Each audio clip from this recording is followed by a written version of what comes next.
तो now we have MJ124 P4 to 1 hour का paper है। Use HB pencil for diagrams और drawing. 40 mark का पेपर है एंड 16 पेजेस है। मेक श्योर पूरे 16 पेजेस हो, कोई पेज मिस प्रिंट ना हो। अगर है तो एग्जामिनर को पहली फुर्सत में आप इन्विजिलेटर को इन्फॉर्म करें। The student investigates the resistance of the diode when different colored current flows through it. Okay. तो बेटा डायग्राम हमारे पास पावर सप्लाई है, ए एमीटर है, एक्स वाई ओपन टर्मिनल्स हैं, डायोड है एंड फिक्स रेजिस्टर है P. The student connects voltmeter in the circuit to measure the potential difference across diode. Okay. Draw the symbol for voltmeter. तो voltmeter हम कैसे बनाएंगे? ऐसे।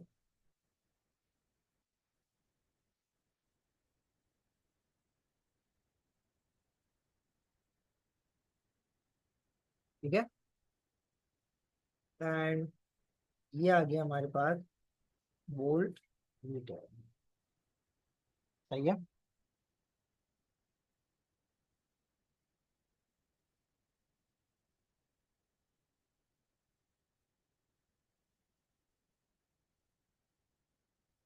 आगे बढ़ो। The student uses connecting lead to terminal X and Y, मतलब X और Y के दरमियान कनेक्टिंग लीड एक वायर प्लेस कर दिया है। सही है। Closes the switch, record the volt meter reading, ammeter reading, open the switch and remove the connecting lead. तो बेटा volt meter reading ammeter reading given है। नाउ बेटा ये क्या है हमारे पास?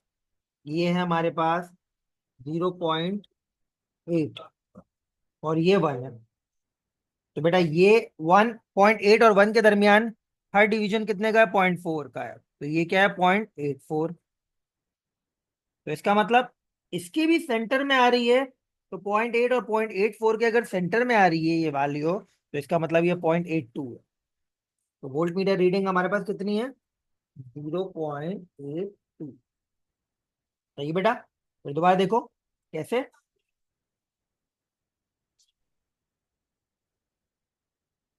ये वैल्यू हमारे पास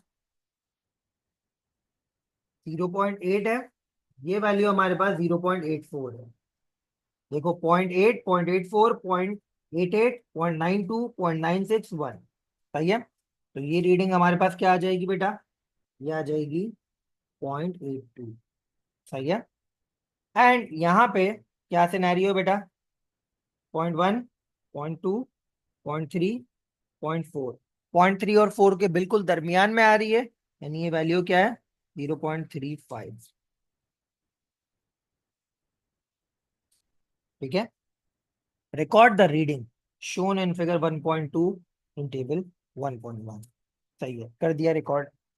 now calculate resistance R of the diode using R equal to B over R. सही है। Record your answer in the top row in table 1.1 in appropriate number of significant figure. अब appropriate number of significant figure कितने हैं? दो। First 1 decimal place पे दो significant figures में हमें जवाब लिखना। तो बेटा देखो क्या होगा। रेजिस्टेंस कैसे कैलकुलेट करेंगे हम लोग? R equal to V over I. तो वी कितना है? 0.82 और आई कितना है? 0.35। 0.82 डिवाइड बाय 0.35। बेटा आंसर आ रहा है 2.34।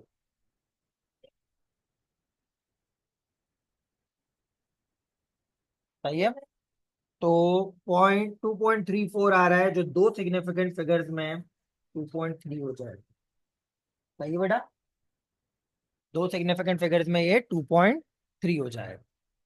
सही है भाई।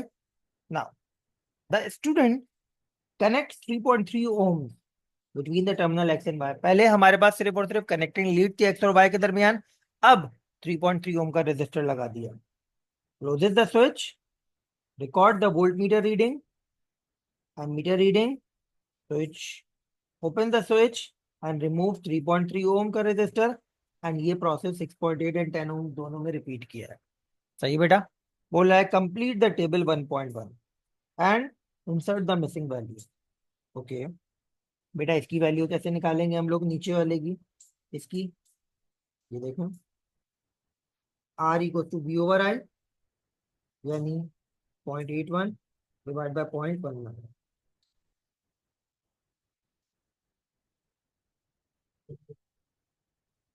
4.26।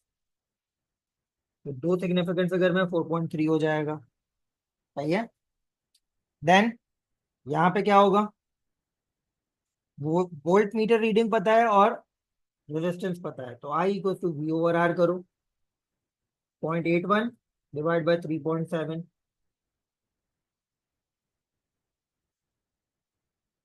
यहाँ पे क्या होगा बेटा, 0.218, जो कि क्या हो जाएगा बेटा, दो सिग्निफिकेंट फिगर्स में 0.22। सही है। That is how we completed the set of reading. सही है। तो सारी सेट ऑफ रीडिंग्स हमने कंप्लीट कर ली हैं, मैंने आपको रेफरेंस भी दे दिया है बेटा। इसकी मेजरमेंट हमारे पास ये रही। देन इसकी मेजरमेंट हमारे पास ये रही, कैलकुलेशन सॉरी, एंड इसकी कैलकुलेशन हमारे पास ये रही। सही है। तो तीनों की हम लोगों ने कैलकुलेशन इस तरह शो कर दी। आगे बढ़ते हैं बेटा। As the resistance between terminal X and Y is changed, current in the circuit changes. Examine the result shown in the table. Describe how change in current affects voltage. बेटा जब current change हो रहा है तो voltage पे तो कोई फर्क नहीं पड़ रहा। और याद है डायोड में मैंने आपको एक वोल्टेज बताया था, थ्रेशोल्ड वोल्टेज। ये वो वोल्टेज है जो डायोड को कंडक्टर से इंसुलेटर बनाने के लिए रिक्वायर्ड होता है। सही है। तो ये सेम, तो हम क्या बोलेंगे वोल्टेज के बारे में, वोल्टेज पर कोई फर्क नहीं पड़ रहा, रिमेन सेम। एंड करंट से रेजिस्टेंस में क्या फर्क हो रहा है, बेटा देखो जैसे जैसे करंट कम हो रहा है रेजिस्टेंस बढ़ रही है। सही है बेटा। तो हमने क्या बोला, as current decreases comma resistance increases. सही है। आगे बढ़ते हैं। The student sets up the circuit using diagram shown in 1.1.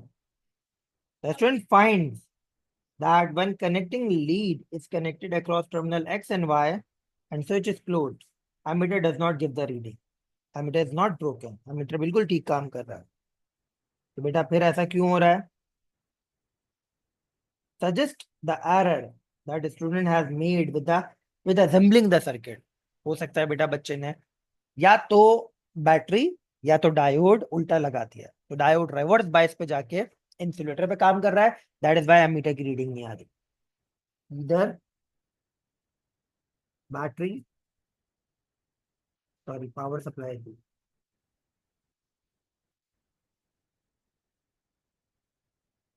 और डायोड इज प्लेस्ड ऑपोजिट। सही है। डायोड या फिर पावर सप्लाई ऑपोजिट प्लेस किया गया है, ये गलती हुई। ये हमारा क्वेश्चन 1 कंप्लीट हुआ।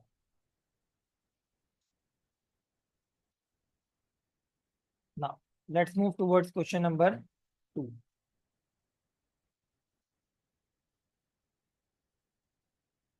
Student investigate the rate of cooling of hot water in a test tube under different conditions. Arrange the test tube as shown. Pours 200 centimeter cube of cold water in a beaker. Pours hot water in the test tube that is approximately 1/3 full. बेटा beaker के अंदर cold water है and test tube के अंदर क्या है, hot water है, और टेस्ट ट्यूब को 1/3 फुल किया है। सही है। आगे क्या बोल रहा है, lower the test tube in the beaker of cold water until the level of hot water in the test tube is below the cold water in the beaker. देख लो बेटा कोल्ड वाटर का लेवल ऊपर है और hot water का level cold water से below है। Places the thermometer in the test tube. Test tube में थर्मोमीटर प्लेस करेंगे।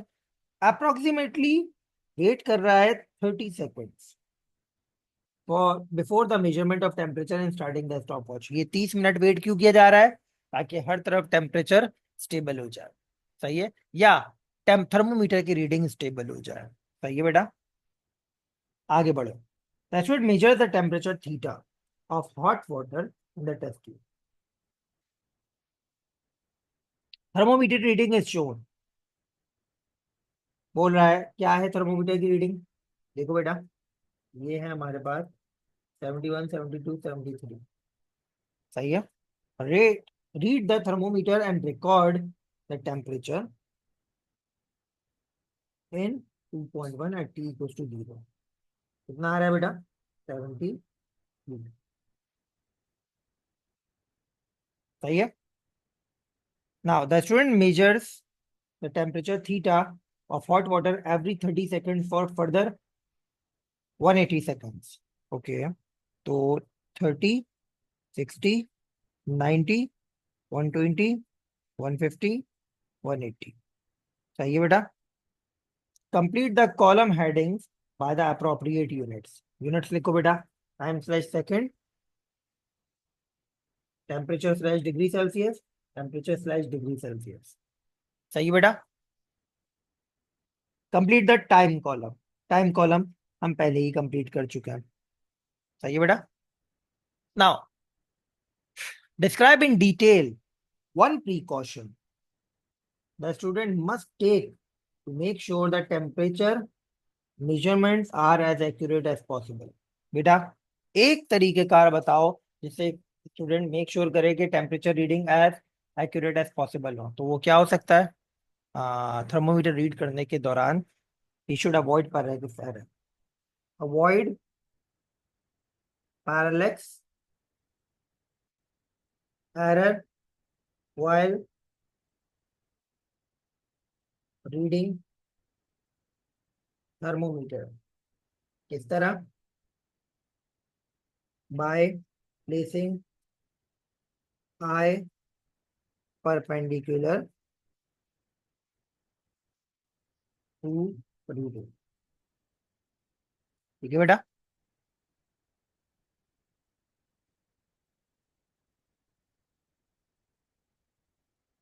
आगे बढ़ो। The student repeats the procedure in A and B, but with 200 centimeter cube of warm water instead of cold water। ठीक है बेटा। पहला process क्या था? हम लोगों ने टेस्ट ट्यूब को cold water, sorry, test tube को कोल्ड वाटर में डाला था। अब हमने टेस्ट ट्यूब को वार्म वाटर में डाला। ये मैं कलर से आपको ये लैंग्वेज समझा रहा हूं। सही है बेटा।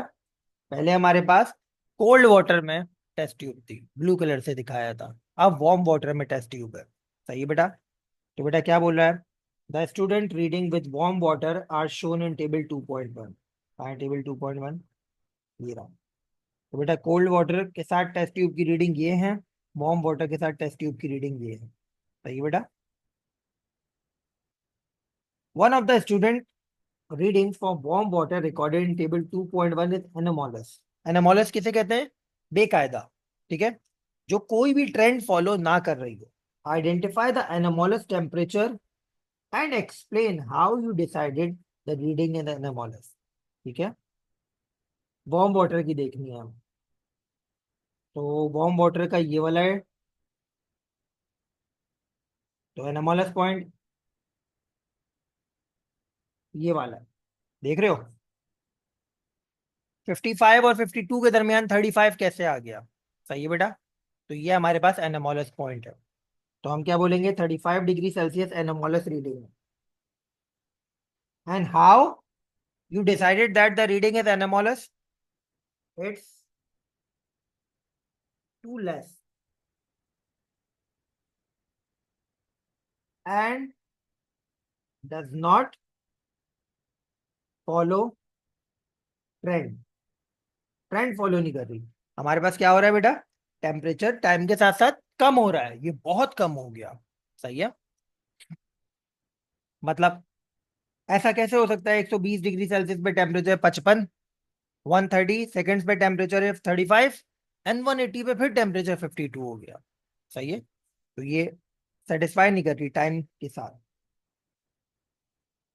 Now use temperature reading in table 2.1 to calculate the temperature decrease of hot water in the test tube for 180 seconds for both beaker of cold water and warm water। Okay बेटा, तो 180 seconds के लिए 73 minus 34 and warm water के लिए 75 minus 52।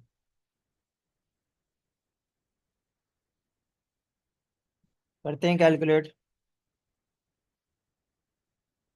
39 and 75 minus 52 23। तो ज्यादा temperature drop किस में हो रहा है? जब आपने टेस्ट ट्यूब को कोल्ड वाटर की बीकर में रखा है। सही है बेटा।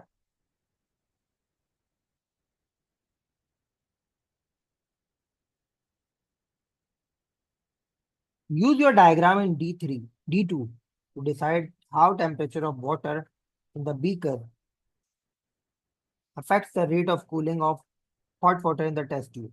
State your conclusion। तो हम क्या बोलेंगे बेटा?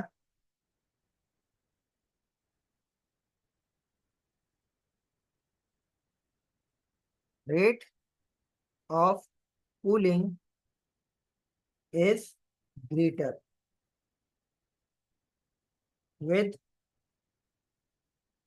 cold water as temperature drop in 180 seconds is more than with warm water। सही है बेटा। वार्म वाटर का टेम्परेचर ड्रॉप सिर्फ और सिर्फ 23 डिग्रीज है, जबकि कोल्ड वाटर के साथ टेम्परेचर ड्रॉप 39 डिग्रीज है। दैट इज वाई हमारे पास rate of cooling cold water के साथ ग्रेटर है। Suggest one improvement to the experimental procedure A and B में that allows more valid comparison to be made with the two rates of cooling. एक और मजीद क्या बेहतरी आ सकती है? दोनों का सेम इनिशियल टेम्परेचर होना चाहिए। वार्म वाटर के साथ आप 73 पे शुरू कर रहे हो एंड सॉरी कोल्ड वाटर के साथ आप 73 पे शुरू कर रहे हो, वार्म वाटर के साथ आप 75 पे शुरू कर रहे हो। वॉल्यूम ऑफ वाटर दोनों की सेम हो। सही है। हॉट वाटर टेस्ट ट्यूब में जो डाल रहे हो वो सेम हो, बहुत सारे हैं। Size of the beaker same हो, क्योंकि अगर बड़ी बीकर होगी तो सरफेस एरिया ज्यादा होगा, एवोपरेशन भी ज्यादा होगी। सही है। हम क्या बोलेंगे? Same initial. एक पूछा है तो मैं एक लिख रहा हूँ, बता बहुत सारे दिए। Temperature of water. सही है। ये हमने दूसरा क्वेश्चन कर लिया। Half of the paper is being done. अब रिमेनिंग पेपर करते हैं। अब ग्राफ का सवाल है, फिर प्लानिंग का सवाल है। दो सवाल रहना है, मतलब 20 मार्क्स आर लेफ्ट। चलो शुरू करते हैं। The student investigates balancing of meter rule, which has a load of mass m fixed at 5 centimeter mark. Okay. The student places pivot under 50 centimeter. Places another load of mass 50 gram.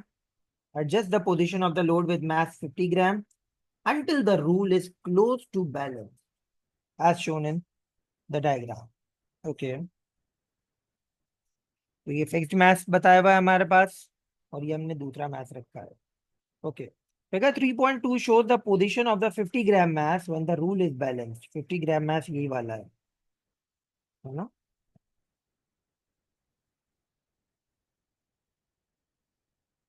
नहीं, ये वाला है, ये वाला है।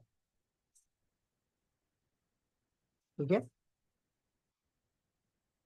अच्छा जी, the readings from the rule and use them to determine the position of the center of the 50 gram mass। Okay, तो बेटा देखो मैं क्या कर रहा हूँ, मैं सेट स्क्वायर की मदद ले रहा हूँ। सेट स्क्वायर की मदद हम कैसे ले रहे हैं, ये देखो, एंड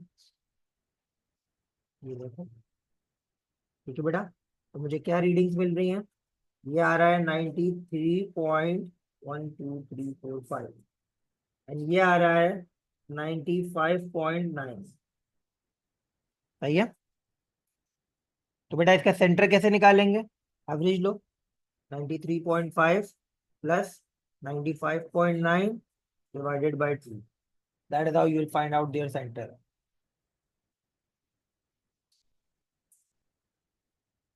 94.7। सही है, ये सेंटर आ गया आपके पास। या अगर आप सेट स्क्वायर ना भी बनाएं, आप एक सिंगल लाइन बनाकर देख लें तो भी चलेगा। Now calculate the distance d from the center of the 50 gram mass to 50 centimeter mark on the rule। बेटा 50 सेंटीमीटर मार्क से कितना दूर है? Record your answer in line and in table 3.1। तो बेटा 94.7 में से 50 माइनस कर दो। ठीक है, तो हमारे पास क्या बचेगा बेटा? 44.7। ठीक है, तो आपका ये डिस्टेंस ये 50 पर है और ये हमारे पास 94.7 पे है, तो इन दोनों के दरमियान डिस्टेंस निकालने के लिए हमने इस रीडिंग में से इसको माइनस कर दिया। ठीक है, तो इसको टेबल में भी रिकॉर्ड करना है। कौन सा टेबल? 3.1। कहाँ है टेबल 3.1? ये रहा, 44.7। चलो, now calculate the value of 1 over d, sorry 1000 over d। record your answer on line 1 and the table in figure 12, table 3.1 में। तो बेटा क्या होगा? 1000 डिवाइडेड बाय डी कितना है? 44.7,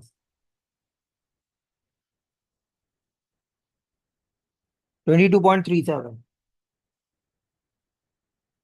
सही है, तो 22.37 है। और यहाँ पे देखो 1 डेसिमल प्लेस पे खेल रहे हो आप, तो ये क्या होगा? 22.4। सही है, यहाँ पे भी क्या लिखोगे? 22.4। ठीक है,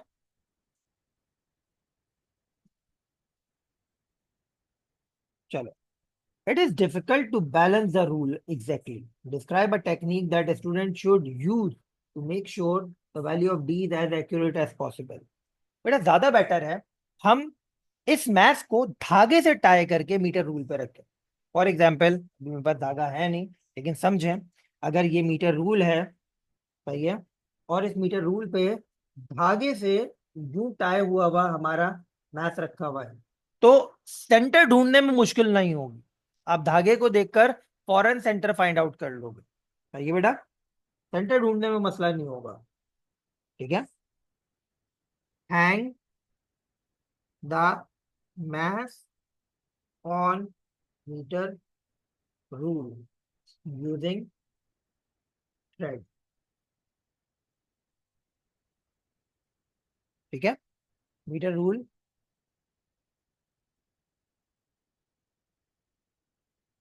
को थ्रेड से बांधो and move the mass until it is balanced, until rule is balanced। सही है बेटा, तो ये प्रॉपर हम लोगों ने जवाब दे दिया।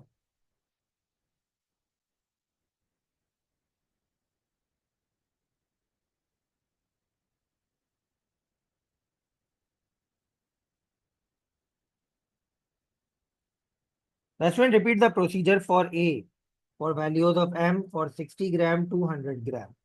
सही है, and records all the reading। ये पूरा हमारे पास टेबल आ गया। On the grid on figure 3.3, plot a graph of M on y-axis and 1000 over D on x-axis।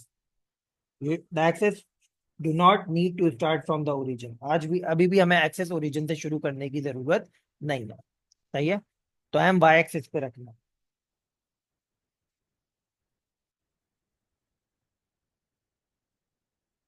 And 1000 over D slash centimetre inverse हमें एक्स एक्सिस पे रखना है। ये values यहाँ पे बताई हुई है, सही है। M slash G 1000 over D slash 1 over centimetre लिखो या सेंटीमीटर इनवर्स लिखो, बात एक ही है, सही है।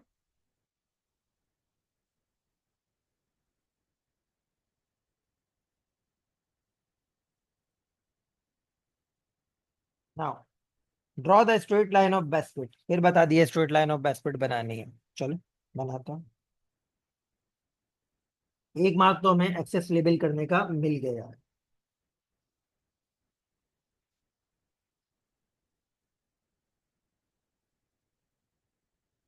ठीक है बेटा।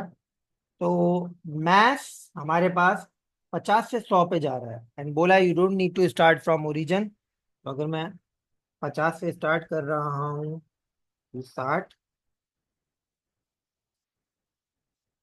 70, 80, 90, 100, ये हम मैक्सिमम इस तरह अपने स्केल को एकोमोडेट कर सकते हैं वाई एक्सिस। ठीक है। अब एक्स एक्सिस पे खेलते हैं। एक्स एक्सिस हमारे पास 22.4 से 45 तक जा रहा है। अच्छा, तो 20, 30, 40, 50।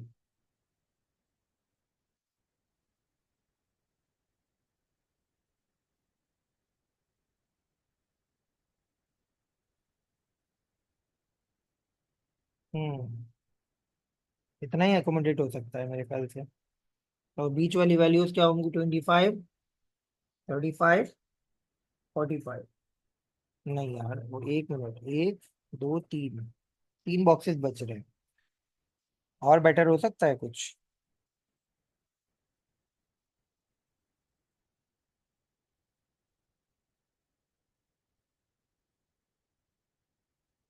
अगर हम लोग इसको इस तरह लेकर चलें,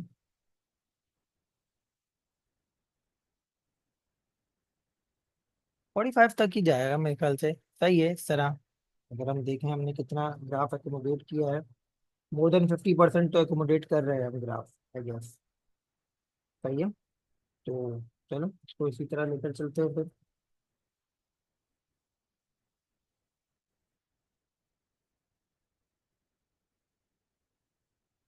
एक मिनट रुकना, मैंने अभी फिजिकल वर्कशॉप में भी ये काम करवाया था। लेट मी सी हमने कौन सा स्केल लिया था।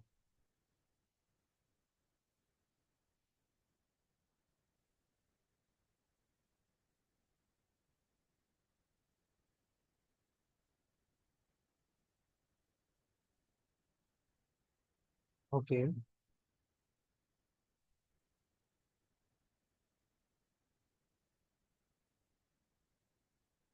इस तरह किया है हमने। 15 से शुरू किया, 15, 20, 25, 30, 35, 40, 45, ये भी ठीक है। बस एक बॉक्स आगे बढ़ गया, सही है। तो हम ये काम कर सकते हैं। ठीक है। हम अपनी मर्जी से अपने ग्राफ को प्लॉट कर रहे हैं, क्योंकि हमें बताया नहीं कि, हमें बोला है ओरिजिन से स्टार्ट करने की जरूरत नहीं। सही है। तो आप 20 से भी शुरू कर सकते थे, 20, 25, 30, 35, 40, 45, इस तरह हम लेकर यूनिफॉर्म स्केल बनाया है। चलो आगे बढ़ते हैं बेटा। अब वही चीज मैं एक एक्सिस की जिम्मेदारी रूलर को दे दूंगा, वैसे इतना मुश्किल नहीं है, आसानी से काम हो जाएगा। वाई एक्सिस हमारा आसान है, एक्स एक्सिस पे थोड़ा सा देखना होगा। अच्छा, we have to make sure ये प्लॉट हो सकता है, ये प्लॉट हो सकता है, ये हो सकता है, ये हो सकता है, ये हो सकता है, इसको बेटा हमें या तो 22 करना हो। सही है। क्योंकि 0.4 जो है ना, वो प्लॉटिंग में बहुत प्रॉब्लम करेगा। सही है। तो 22 प्लॉट करते हैं 50 पर। तो बेटा देखें, 50 ये आ गया, ये 21 है, ये 22 है। तो पहला पॉइंट हमारे पास ये आ रहा है। सही है। इंस्टेड ऑफ 22.4 हमने 22 कंसीडर किया है। ठीक है। देन 60/26.5 है, 60/26.5, 26.5 ये आ रहा है। ठीक है बेटा, ये हो गया 26 और ये 26.5 आ रहा है। देन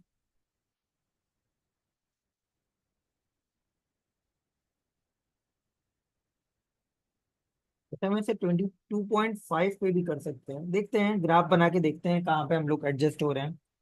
31 70 31 31 70 पे 31 आ जाएगा ये। ठीक है बेटा, थोड़ा बड़ा हो गया तो 70 31 70, देन 35.5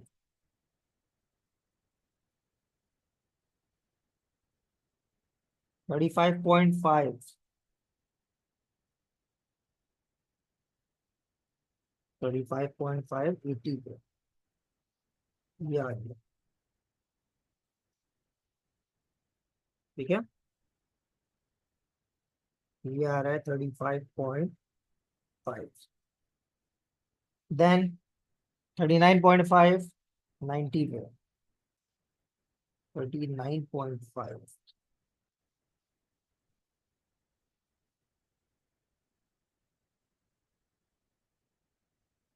ठीक है, एंड फाइनली 45 100 पर।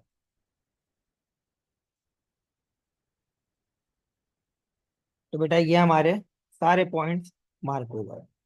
सही है, तो 3 मार्क्स मिल चुके हैं। Now line of best fit बनाते हैं।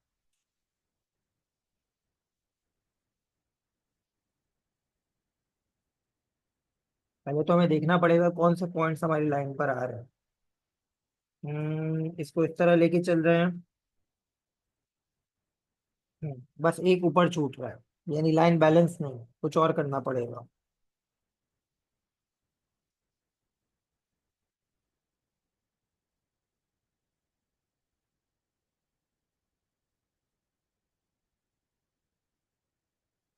हो गई लाइन बैलेंस।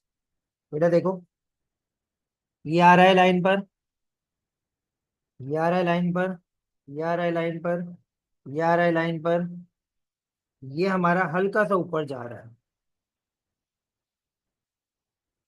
और ये हल्का सा नीचे जा रहा है। ठीक है, तो ये हमारे पास 10 फुट लाइन बिल्डअप हो गई। सही है, तो जो मिस हो रहे हैं उन्हें मैंने ऑरेंज कलर से बना दिया। ठीक है, चलो आगे बढ़ते हैं बेटा। Calculate the gradient of your line. अब ये स्टेप बताएगा हमने अपनी वर्किंग सही की है कि नहीं। Show all the working and indicate on the graph. तो ग्रेडियंट होता है हमारे पास क्या, y2 minus y1 over x2 minus x1।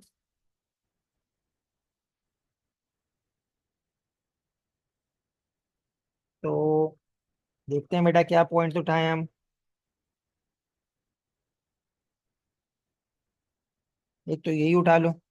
ठीक है, 50 24।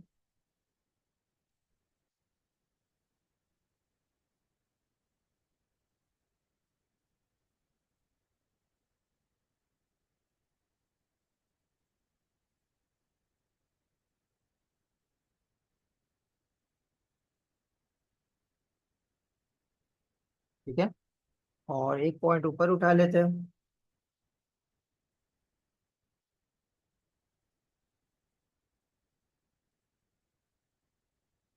You can go with this point.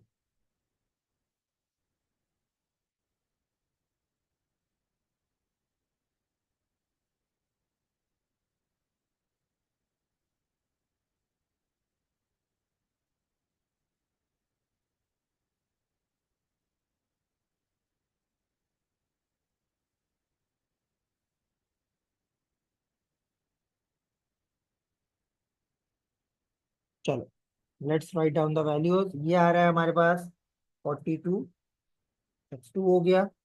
ये आ रहा है 22, x1 हो गया। ये है y1, और ये है हमारे पास इतना 90 और 100 के बिल्कुल सेंटर में आ रहा है 95। ये आ गया हमारे पास y2। तो 95 और 50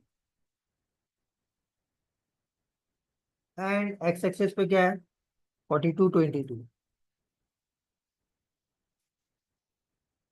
तो 95 माइनस 50 डिवाइडेड बाय 42 माइनस 22, 2.25।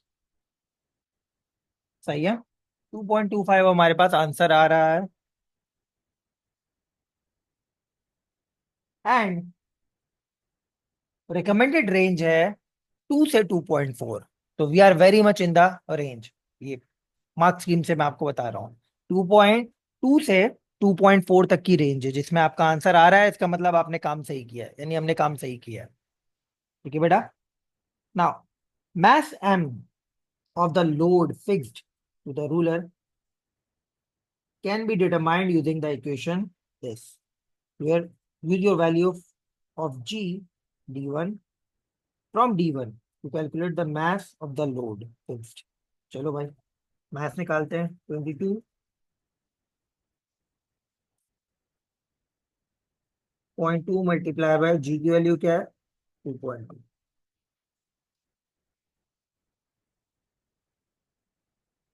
48.84। सही है। दो सिग्निफिकेंट फिगर पे क्या आ जाएगा 49। सही है।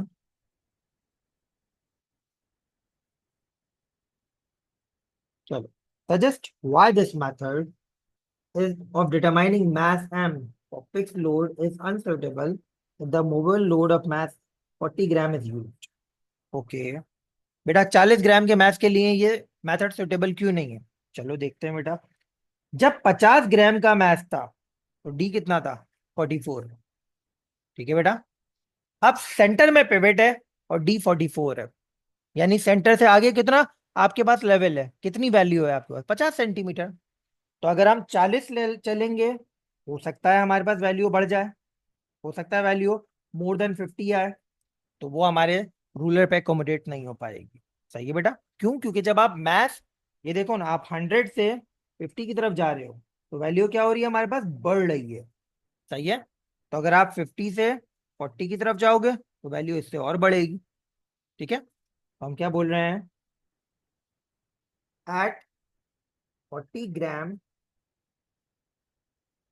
D will be more than 50 centimetre which can't fit on ruler। सही बेटा। तो ये हमने अपना ग्राफ वाला क्वेश्चन भी कर लिया। अब बस एक प्लानिंग एंड एनालिसिस करते हैं, क्यूएनए करते हैं, क्लास खत्म करते हैं। कल की क्लास बड़ी है, 4 घंटे की क्लास है और मैंने आप लोगों का एटीपी का मॉक अपलोड कर दिया है। अपने टाइम के मुताबिक उसे सॉल्व कर लिएगा। 18 मई से पहले पहले आपने अपलोड करना है वरना टीम चेक नहीं कर पाएगी। ठीक है। Understand my situation. 20 तारीख को 4 पेपर है। आप दोनों के ओ लेवल आईजीसीएसई के, एएस का भी है ए2 का भी है, तो उनका भी बर्डन आया हुआ है। चलें। The student has converging lens, needs to determine the focal length. भाई फोकल लेंथ की डिटर्मिनेशन चल रही है। सही है। Plan an experiment that will enable to student to measure accurately the value for focal length of the lens। सवाल हमें given है formula, the focal length of the lens can be found by the formula u is the distance between object and lens, v is the distance between focused image and lens। okay बेटा। the lamp is connected to the power supply and can be switched on and off as required। write a plan of the experiment। in your plan list any additional apparatus you need। okay। draw a diagram of the arrangement of the apparatus labeling u and v। बेटा क्या क्या missing है यहाँ पे? यहाँ पे apparatus में एक तो रूलर मिसिंग है और दूसरा हमारे पास स्क्रीन मिसिंग है। सही है बेटा। तो मैं डायग्राम अपनी बना रहा हूँ। ठीक है। और डायग्राम देखो मैं कैसे बना रहा हूँ। इतना पार्ट तो मैं यहीं से कॉपी कर रहा हूँ, आप अपनी डायग्राम जैसा आपको बेहतर लगता है उस खूबसूरती में बना दिएगा।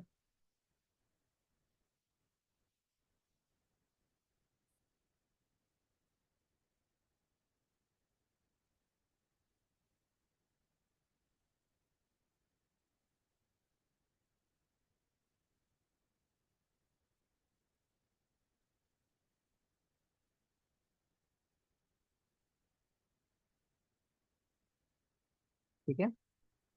नाउ ये हमारे पास आ गया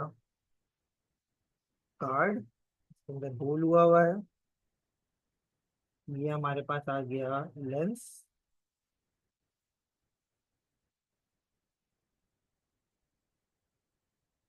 ठीक है।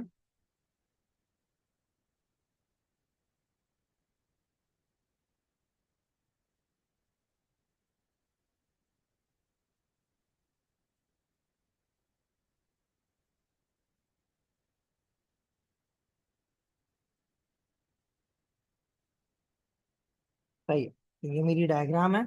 मैं डायग्राम की जगह पे इसे कॉपी पेस्ट कर दूंगा।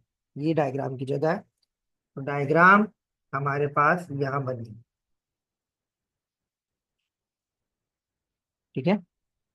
अच्छा जी, अब मुझे क्या दिखाना है? मुझे दो चीजें दिखानी है। एक मुझे दिखाना है मीटर रूल। ठीक है, तो मैं लेबल कर देता हूँ, ये हमारा मीटर रूल है। और दूसरा मुझे दिखाना है लेंस, स्क्रीन दिखानी है। सही है, तो स्क्रीन में कैसे दिखा रहा हूँ? स्क्रीन में दिखा रहा हूँ इस तरह।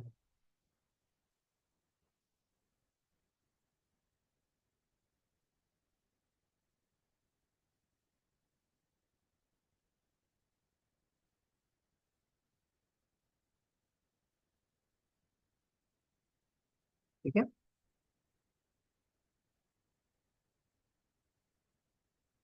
और उसने क्या बोला है? यू और वी को भी लेबल करो।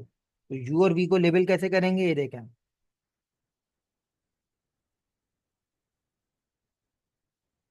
पहले डॉटेड लाइन का इस्तेमाल करें बेटा। इसके सेंटर से,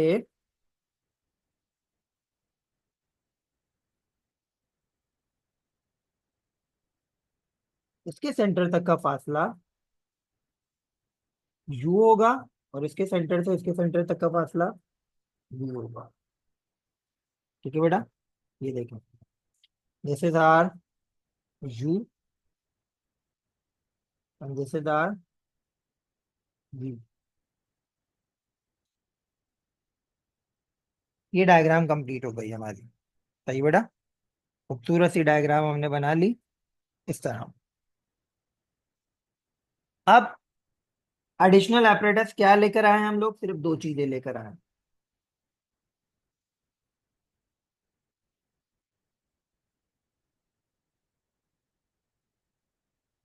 मीटर रूल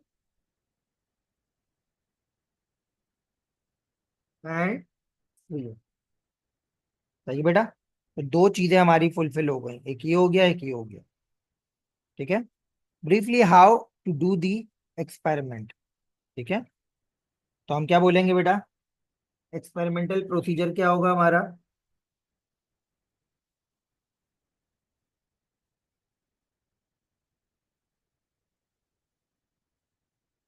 कि हम सबसे पहले क्या करेंगे बेटा?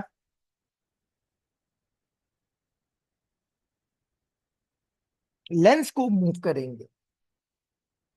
Move the lens until sharp या until focused image is formed on screen. Measure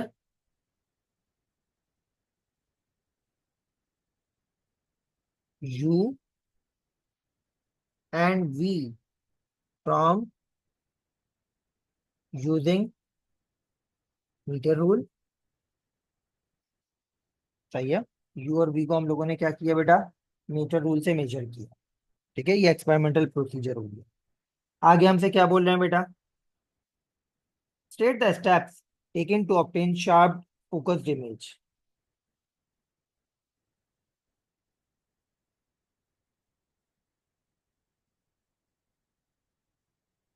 तो ऊपर वाली बात को ही थोड़ा सा एलेबरेट कर देते हैं।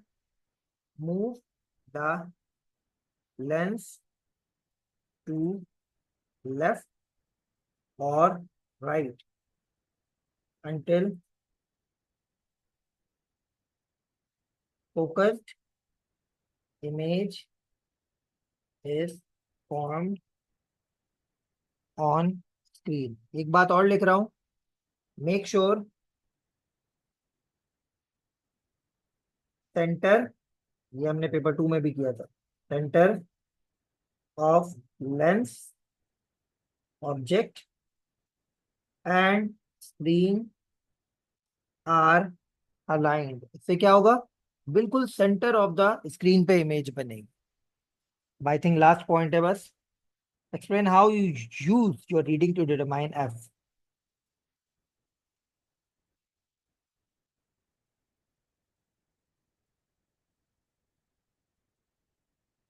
तो हम क्या बोलेंगे बेटा, यूजिंग फॉर्मूला, नहीं एक काम करो,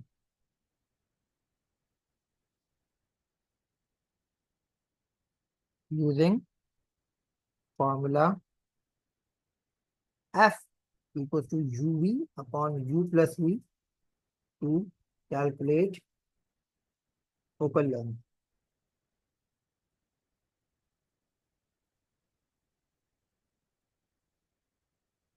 repeat the process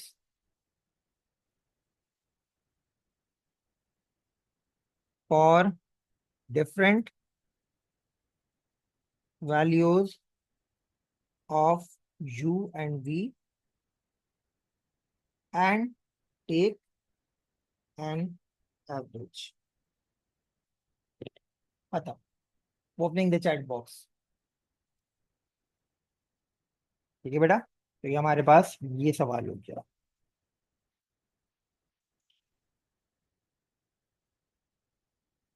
chat box open है, सवाल कर सकते हैं आप लोग। सर डायोड की प्लेसमेंट एक्सप्लेन कर दें सर्किट में, मरियम डायोड की प्लेसमेंट हम सर्किट में एक्सप्लेन कर दें। डायोड अगर उल्टा लगेगा तो सर्किट में करंट फ्लो नहीं होगा ना भाई। ये आपका डायोड है, अभी देखो बैटरी का पॉजिटिव डायोड के एनोड से कनेक्टेड है तो करंट फ्लो हो जाएगा। ठीक है, या मैंने आपको क्या बताया था, करंट की डायरेक्शन ये है, डायोड का एरो भी यूं अलाइन हो रहा है। लेकिन अगर मैंने डायोड उल्टा प्लेट्स कर दिया लाइक दिस, तो क्या होगा, करंट यूं फ्लो होगा, एरो डायोड का यूं है, करंट फ्लो नहीं होगा। Diode will work as an insulator. Explain 3 1 3 2 1 again. 3 2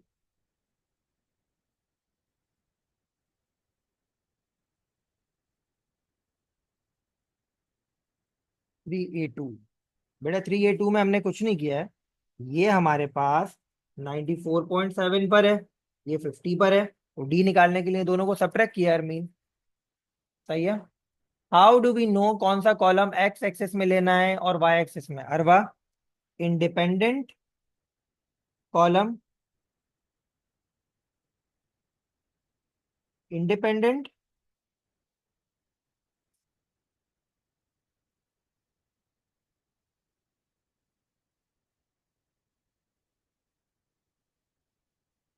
x axis पे आता है और डिपेंडेंट वाई एक्सिस पे आता है। सही है बेटा। चलो, sir question 1F, can we say that student placed wire which is an insulator. नहीं नहीं बेटा, ये तो फिर स्टूडेंट क्या है, पागल हो गया क्या स्टूडेंट, ऐसा नहीं है इंसुलेटर का वायर कैसे हो सकता है। Now, sir, for question 1 part E1, since I equals to V over R, shouldn't the voltage decrease if the current increase? बेटा वोल्टेज तो कांस्टेंट है ना, वोल्टेज तो सेम है। सही है, तो I equal to V over R में हमारा जब करंट बढ़ रहा है तो रेजिस्टेंस कम हो रहा है, तो V हमारे पास कांस्टेंट है। इसको इस तरह देखो ना, V equal to I R में एक चीज बढ़ रही है दूसरी चीज कम हो रही है, V तो कांस्टेंट है। सही है। सर ये फॉर्मूला कहाँ पढ़ा था, सॉरी याद नहीं आ रहा, कौन सा फॉर्मूला मेरा बच्चा, कौन सा फॉर्मूला बोल रहे हो, यू एफ वाला। नहीं ये नहीं पढ़ा, ये एग्जामिनर ने खुद अपना प्रोवाइड किया है, ये फॉर्मूला हमने नहीं पढ़ा, सिलेबस में नहीं है। एटीपी में होता है, एग्जामिनर अपने अपने फॉर्मूला देता है। सही है, तो उससे परेशान ना हो। अच्छा जी सर, अगर थ्योरी नहीं की हो तो P4 की तैयारी कैसे करें फ्रॉम स्क्रैच। सानिया पेपर 2 का पेपर नहीं दिया, थ्योरी कैसे नहीं की भाई। Now, in question 2, D1, can we write It's not following the trend. Yes, you can. Sir, graph part x1 is 24, not 22. x1 24 कहाँ से है? देखता हूँ जरा। नहीं ना, 24 तो बेटा ये आएगा। 24, 20, 21, 22, 23, 24, 25। बिल्कुल ठीक किया हमने। सामिया, समावी, आपका सवाल का जवाब है। Sir, for question 2E2, will it be correct if the test tube in both beakers should be made from the same material? कह सकते हैं, बट ज्यादा बेटर है सरफेस एरिया पे आप कमेंट करें। क्वेश्चन 2 पार्ट सी में लैगिंग की बात का जिक्र कर सकते हैं। Part question 2 part C, question 2 part C कहाँ गया?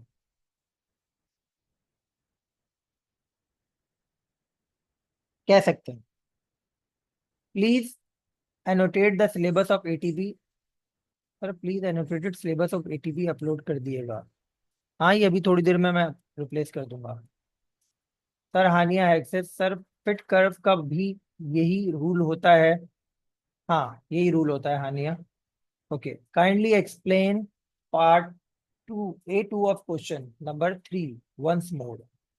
In question number 3, won't considering 22.4 as 22, the change of the shape?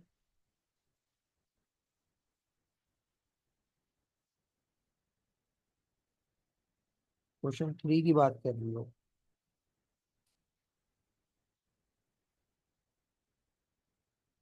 नहीं बेटा, शेप में चेंज आया भी समावी तो हमारी रेंज के अंदर होगा। मैंने क्या बताया आपको?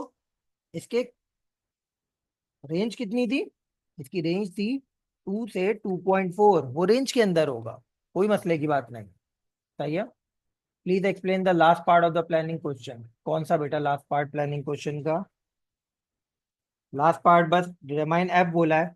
इस फॉर्मूला से आप एफ निकालो, रिपीट करो एक्सपेरिमेंट को different value of U and V पे, and again take an average for F. Yes, it's okay. Ali Ayaz 22.4 भी प्लॉट, लेकिन आप 22.5 कर सकते हो एक्यूरेटली, या 22 कर सकते हो, 0.4 नहीं कर सकते। ग्राफ हमारा ऐसा स्केल था। Can you again explain the question in which we have to determine the error and balance a ruler in which you told to hang? बेटा, ये आपका रूलर है ना, धागे से वेट को हैंग कर दो इजीली ऊपर। मीटर रूल पे आपको पता चल जाएगा क्या रीडिंग है। सेंटर ढूंढने की जरूरत ही नहीं है मैथ्स की। सही है। कैन यू प्लीज टेल कैसे पता चलेगा कौन सा डिपेंडेंट है कौन सा डिपेंडेंट? बेटा, जिस चीज को चेंज करने पे कोई चीज चेंज हो रही है वो, फॉर एग्जाम्पल हमारे पास, आप thickness of the wire change करोगे तो रेजिस्टेंस चेंज होगा। तो thickness of the wire independent है और रेजिस्टेंस डिपेंडेंट है। लेकिन इसमें आपको नहीं पढ़ना, ये मैंने आपको एडिशनल नॉलेज बताई है। सर पता P2 नहीं हुआ। हाँ तो आई शुड, हाँ बेटा, फिर आपको थ्योरी को गो थ्रू करना होगा एमन। Sir please read this whole text. I am an IGC, I want know if this workbook. बेटा, वर्कबुक में सिर्फ 4 पेपर है लिए यार, इस चीज का मैं पहले भी बता चुका हूँ। लेकिन जो हमारी वर्कशॉप है वो 16 घंटे की है। सही है। और 16 घंटे में हम लोग 4 पेपर से ज्यादा पेपर करेंगे, तो जो एडिशनल पेपर करेंगे वो मैं अपलोड करता रहूंगा। Explain part A2 of question number 3 once more. Question number 3 part A2। मेरा बच्चा, बहुत सिंपल सी चीज है। आपको इसकी वैल्यू पता है 94.7, इसकी वैल्यू पता है 50, डी मांग रहा है, सिंपल सब्ट्रैक्ट कर दिया समावी। क्लास ओवर हो गई, ये सवाल नहीं है तो जा सकते हैं। ये फातिमा। सर मैंने ये पूछना है कि जैसे इस तरह का ग्राफ है जो जीरो से स्टार्ट नहीं हो रहा उसको वाई इंटरसेप्ट तो निकालने के लिए नहीं आएगा ना? आ सकता है, लेकिन मैंने आपको बता दिया है जो इंट्रोडक्टरी वाले पार्ट में कि अगर आया तो आपने कैसे करना है। आपको मेक श्योर करना है कि आपकी लाइन वाई एक्सिस को कट कर रही हो और उस जगह एक्स एक्सिस की वैल्यू 0 हो। तो एक्स एक्सिस की वैल्यू जीरो नहीं हो सकती ना, क्योंकि वो स्टार्टिंग जीरो से नहीं हो रहा। इस वाले ग्राफ में नहीं हो सकती। अच्छा ठीक है, तो इसमें पूछेंगे भी नहीं ना फिर? नहीं। अच्छा सर, मैंने ये पूछना है कि ये जो ग्रेडियंट वाली चीज है, अगर हमने ऐसे अपनी मर्जी से पॉइंट्स निकाल के बस शो नहीं किया डॉटेड लाइन बना के, तो ठीक है? नहीं, ठीक नहीं है, क्योंकि एग्जामिनर ने देखो तो क्लियर तुमसे बोला है क्या, ये देखो, show the working and indicate on graph the value you use. Sir first first वाली वैल्यू कैसे निकाली है आपने? बेटा फर्स्ट वाली वैल्यू मैंने पहले ही उठाई है, 50,22, ये वाली। जी इससे। सही है। जी। और किसी का कोई सवाल है तो पूछ सकते हैं, then we can conclude the class. कल इंशाल्लाह हम लोग पूरा 2024 अक्टूबर नवंबर करेंगे। 4 घंटे की वर्कशॉप है कल। अच्छा सर, ये बैलेंसिंग समझा दें प्लीज। मुस्कुरा, कौन सी balancing? Raise your hand. Sir I could repeat the procedure to take gradient from the graph. बेटा ग्रेडियंट के लिए आपने दो फार पॉइंट उठाना है, जैसे मैंने दो फार पॉइंट उठाए, सही है। x1 y1 x2 y2, वो पॉइंट जो आपकी लाइन बेस्ट फिट लाइन पर आ रहे हैं, वो पॉइंट उठाने हैं आपने। बस y2 - y1 और x2 - x1 कर दें। यस मुस्कुरा। अस्सलाम वालेकुम सर। वालेकुम सलाम। सर वो जो पहली वाली है ना, जो जिसमें पेवेट को बैलेंस करना है, तो उन्होंने लिखा हुआ है कि आपको 50 ग्राम्स जो मास है उसको रखना है रूल के ऊपर। तो ये आपने कहाँ पे रखी? जो लिखा हुआ है फिक्स लोड ऑफ मास, यहाँ पर 50 ग्राम्स है। बेटा ये 50 ग्राम। तो सर इधर पे 94.7 ये डिस्टेंस है इसका। हाँ, मतलब ये टोटल 100 सेंटीमीटर का है ना, तो ये नाइन्टी जी। फोर पॉइंट सेवन पे रखा हुआ है मार्क पे। तो ये जो 94.7 रखा है वो इसी जीरो से मार्क किया हुआ है ना पेवेट, जैसे 50 सेंटीमीटर हाँ, पीछे। यहाँ से मार्क किया हुआ है, और पिवट से इस तक का फासला है 44.7। सही सही है। ठीक है। और ये जो सर, ये जो थर्ड पॉइंट है, adjust the position of the load with mass until the rule is as close to balance as possible. Sir तो ये जो इस तरीके की जो आती है इंग्लिश स्टेटमेंट, इसको हम लोग कैसे, मतलब ये तो अभी आपने समझा दिया, लेकिन अगर इस तरीके से आता है कुछ तो कैसे समझेंगे हम लोग? नहीं, ये तो स्टूडेंट अपना जो प्रोसीजर फॉलो कर रहा है ना, क्या हाँ। लिखा हुआ है, द स्टूडेंट, ये स्टूडेंट का प्रोसीजर चल रहा है, तो स्टूडेंट जो प्रोसीजर फॉलो किया है वो बता रहा है एग्जामिनर आपको, ये आपको नहीं करना। सही है सही है सही। ओके। यस उसामा दैद।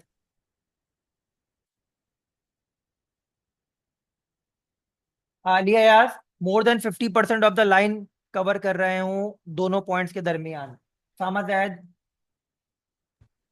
अस्सलाम वालेकुम सर। वालेकुम सलाम। सर मैंने पूछना था कि जैसे आपने मार्किंग की भी है, इस तरह हम पेपर के ऊपर मार्किंग कर सकते हैं? कौन सी मार्किंग बेटा? ये आपने हाईलाइट किया हुआ है जैसे कि ये सारी चीज़ें। ये येलो वाला नहीं कर सकते आप, ये आप पेंसिल से हाईलाइट कर लीजिएगा। कलर्स आपको अलाउड नहीं है। ब्लू और ब्लैक पेन सिर्फ अलाउड है, और पेंसिल अलाउड है। और मतलब थोड़ा बहुत मतलब मार्किंग कर लें, रफ वर्क कर लें, उसका मसला नहीं है ना? अगर आप रफ वर्क कर रहे हो तो जैसे पिछले पेपर में मैंने थोड़ा सा रफ वर्क किया था, और मैंने उसे हाईलाइट कर दिया था कि भाई ये मेरा रफ वर्क है, ऐसे कर सकते हो। अच्छा, और सर एक पार्ट एफ में उन्होंने ये लिखा हुआ था कि स्टूडेंट ने सब ऑपरेटर्स किया है, लेकिन क्या फॉल्ट कर सकता है स्टूडेंट, असेंबलिंग में क्या गलती की है उसने? तो हम उसमें ये लिख सकते हैं कि उसने जो है ना वो एमीटर पैरेलल में लगा दिया हो। लिख सकते हैं, लेकिन एमीटर पैरेलल में लग गया तो खराब हो जाएगा एमीटर। सही है, लिख सकते हैं, लेकिन आप। Okay okay, thank you sir. Perfect. तो बेटा यहाँ पे क्लास को कंक्लूड करते हैं। ख्याल रखिएगा, दुआ में याद रखिएगा। अल्लाह हाफिज। कल इंशाल्लाह 8 बजे मुलाकात होती है।